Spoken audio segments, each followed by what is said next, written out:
It's time to get the R8 to the finish line. Let's find out what it took to get it there. Let's get started.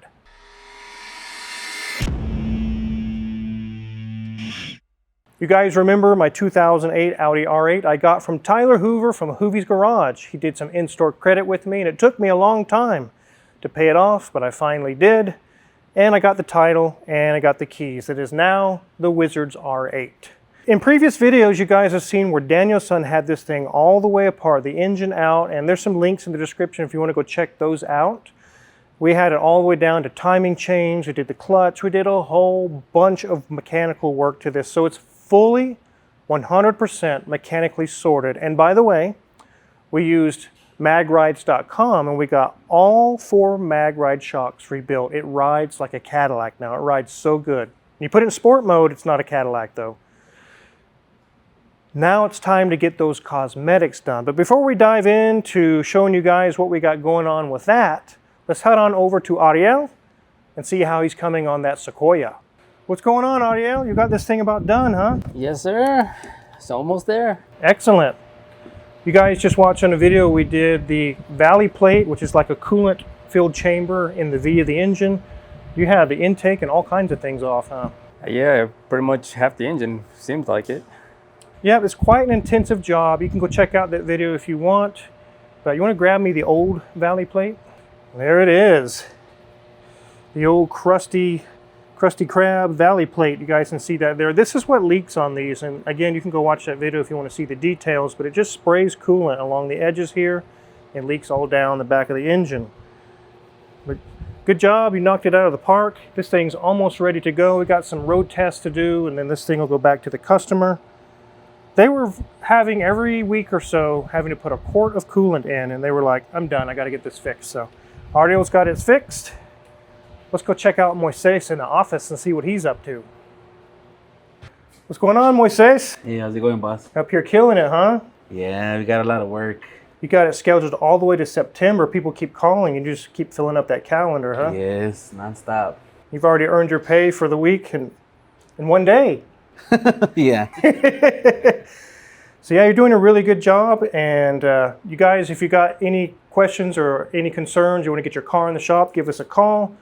Moises will answer the phone and get you scheduled. We are booked all the way to September, but here pretty soon we're going to open back up and start taking further into September, and then we'll be getting into October. So keep up the good work and keep our schedule full. You got it. All right. What's going on, Ronnie? Hey. Hard at it, huh? Yeah. We do have a new name for Ronnie. He likes electronics, he likes wiring. You did the whole EV Bronco thing, and that's kind of your specialty. Your new name is Ronnie Tron. You like that? I like it. Ronnie Tron. So from now on, when I refer to Ronnie Tron, this is the guy we're talking about here. And you're currently peeling off that nasty cracked PPF off the R8, huh? I am. It's coming slowly, but better to be careful than peel a big chunk of your paint off. Yeah, you've got the other door most of the way done. It's looking really nice. It's not peeling any paint off. It's starting to crack along here. We'll show you guys here in a minute, but I knew it's time for that to come off. I'm not a fan of PPF, but I will leave it on the hood. I'll let you get back to it, and we're going to take a look around the car. There it is, guys. Ronnie's doing actually Ronnie Tron, I should say, is doing an excellent job. He's peeling off this nasty PPF. He's not hurt any of the paint at all. He has a method to his madness, and it's doing really, really well. Like I said, on the other side, it was starting to crack. It looked like the paint was cracked or something's damaged on the paint. It's actually kind of embarrassing.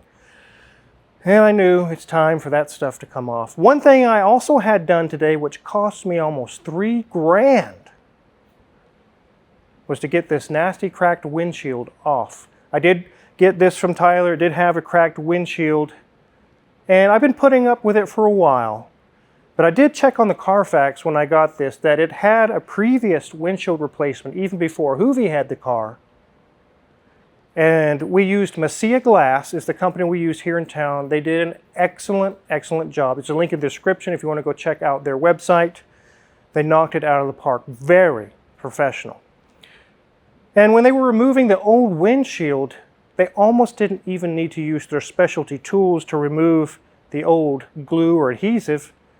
It was barely even being held on. I didn't even really realize that. He came and showed me he could just almost pry up on the glass. So the last person did a really crummy job of putting on the windshield. They did not. They used some special primer, some special adhesive. They said that the windshield is kind of structural part of this car, and there's a certain process that has to be done, which obviously was not followed when the previous windshield, but these people did a very good job. So I'm not going to drive my car today. I'm not going to mess with it. Ronnie Tron's over here pulling off that nasty PPF. And I've got to let this dry. It probably only takes a few hours, but I'm just going to let it dry all the way. I don't want to mess with it and hurt anything. Let's take a look at this hood. So the hood still has its PPF, and I'm going to probably leave it on because you can see all the little speckles. Those are what would be rock chips all over the paint.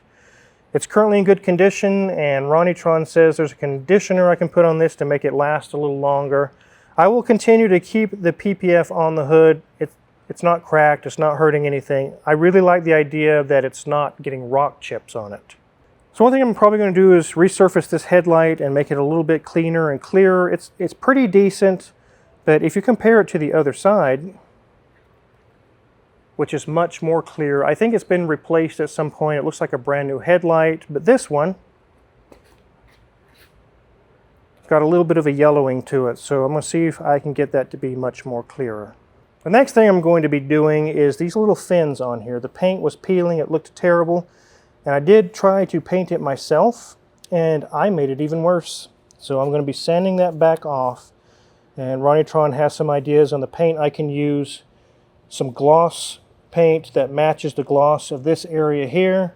I was going to remove this as a unit, but I found out that each louver is individually screwed into the grill that's behind there, the mesh, and there's a nut on the back. And if I unscrew that, that nut's going to fall down into the bumper. It really should be a bumper off job, and I'm not pulling these bumpers off again. It is a huge pain, it's a huge teardown. So I'll show you my idea I have. You guys can let me know what you think about it. Let's head to the back. So I've taped off the fins, so as I'm sanding, I don't sand my good clean gloss paint. Also, when I go to paint them, I don't get paint on there. But I've just been going through and sanding. You can see here I've sanded it down to nice, smooth, flat. You can see some of the peeling that was happening on it, but it's smooth as silk now. I'm going to continue to do that until it's pretty uniform. And then I'll get a foam brush with some gloss paint. Not a bristle brush, because just like I showed you on the front, it shows the bristles, the strokes in the paint. I don't want that anymore. So I'll get a nice flat paint job that way. I don't want to do spraying and get it all over my car, and I don't want to do a whole bunch of masking. I think I could get in there and do a very nice job. It'll look very well, and it's definitely a lot better than it was.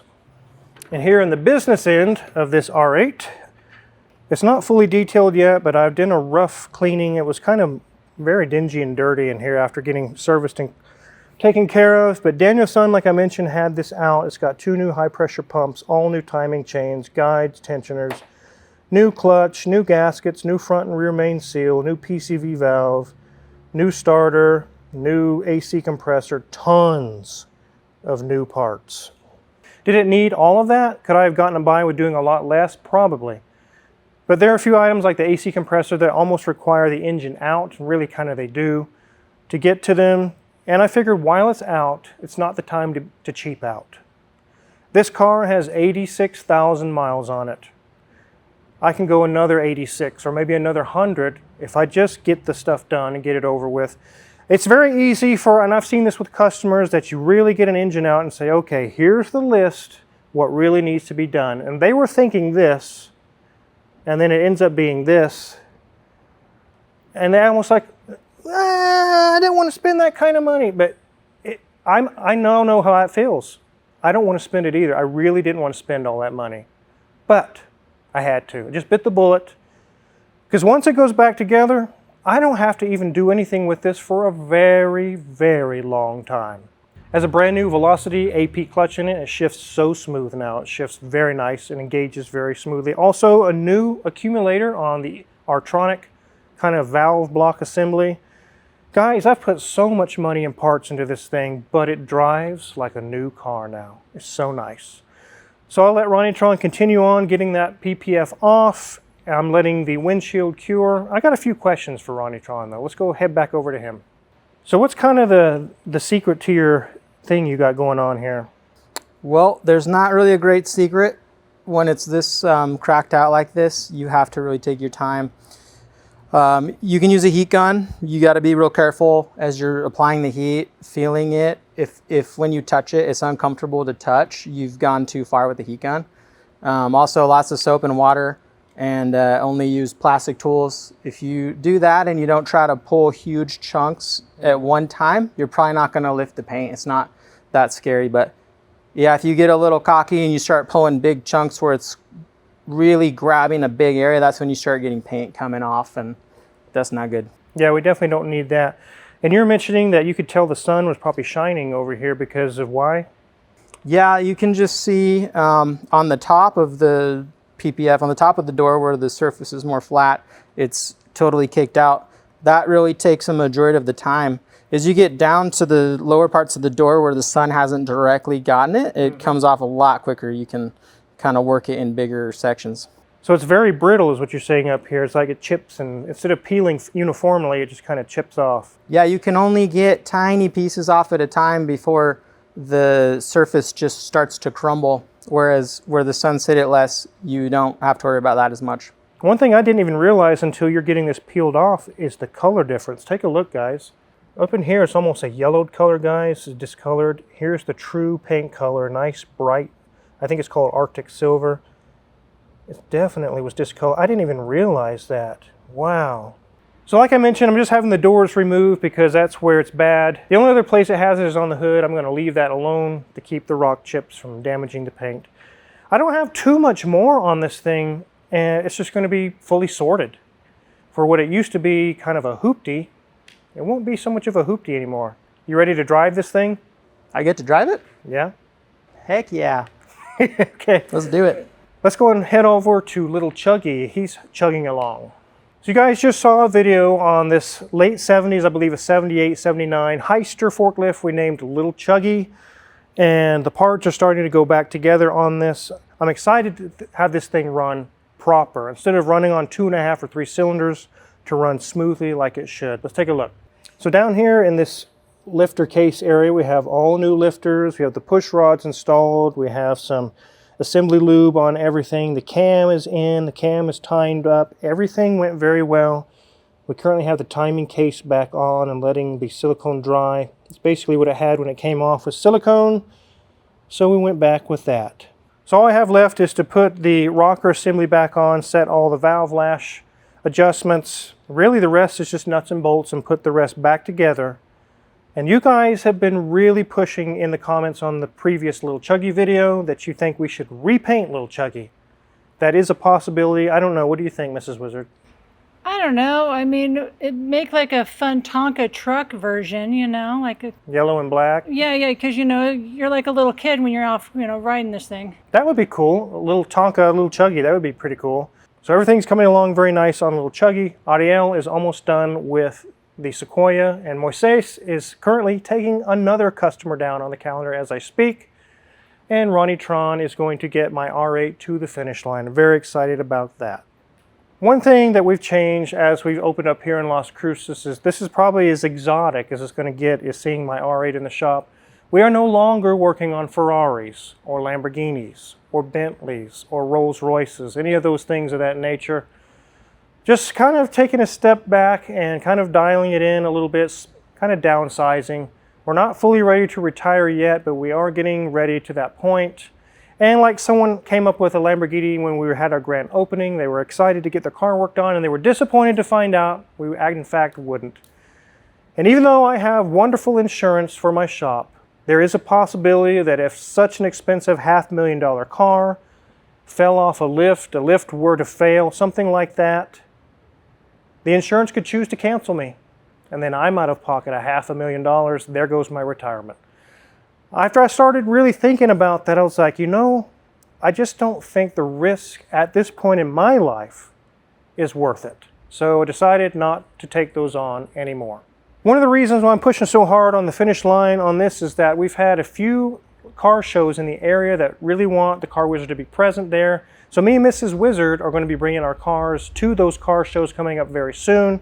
Definitely want them to be in tip-top shape and standing tall, looking good, as they said in the Army. So Ronnie Tron is currently over there peeling the sunburn, literal sunburn, off of this car.